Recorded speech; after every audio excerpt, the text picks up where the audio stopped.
For more videos and problems for management information systems, you can check out Sarai Studies. Link is in the description box below. We have the same data from the last task. We have 4 columns. Every row represents an order from a customer. So this customer ordered 4 of the same product that cost $313.53 because they ordered 4 of them. 4 times that price is the amount of revenue that we made. The person that sold the product to our customer is Eve, and the product that they bought is in the health category. We want to find the sum of quantity per category and the count of quantity per category. So the sum of quantity is literally going to take the category, like let's say health. So wherever it sees health, it's going to add up the quantities. So you'll see 9. But then the count of quantity is literally counting how many times the health category is showing up in our data set. That would be 2. So that's the difference. So we're going to do this first with the pivot table and then with formula in the next video. So first we want to make this a table. So you can either arrow at the top left corner, select inside the table, and then do Control A, and it will select like the actual data. You want to format as a table. I'm going to do blue, click OK. Then what we really want is a pivot table. So we're going to go to Insert, Pivot Table, and then click OK. You don't have to change anything, and then you'll have your field list at the right.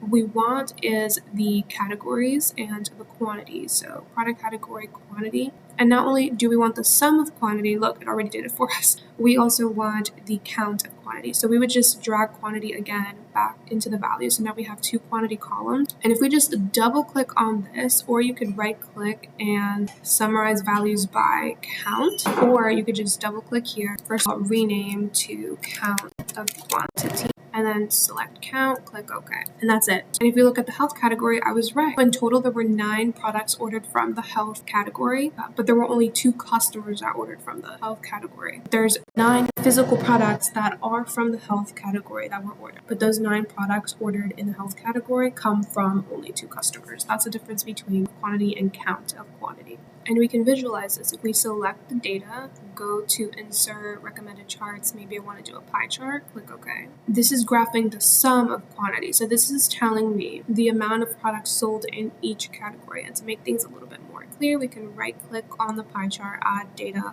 callouts, and make it bigger. So it's telling us in percentages that 15% of the total products that we sold in this data set were toys. They came from the category toys. And what's interesting about it, and I'll introduce this now, is we can insert something called a slicer. So if we click on this, these are just like interactive filters. So let's say I want to filter by salesperson, I can click OK. So while I have my data, I can look at the amount of products sold in each category, but they were sold by Alice or Bob or Carol or Dave or Eve. So if we look at Eve, for example, these are the amount of products sold in each category, but that Eve sold. So these are the amount of products that Eve sold in each category. So she sold 26% of toys, 5% in appliances, 48% in beauty, and 21% in health. So that's what slicers are, and they're really, really nice. And you can see even the data updates itself, the charts update themselves. And that's it for this video. In the next video, we're going to do this all from scratch using just formulas.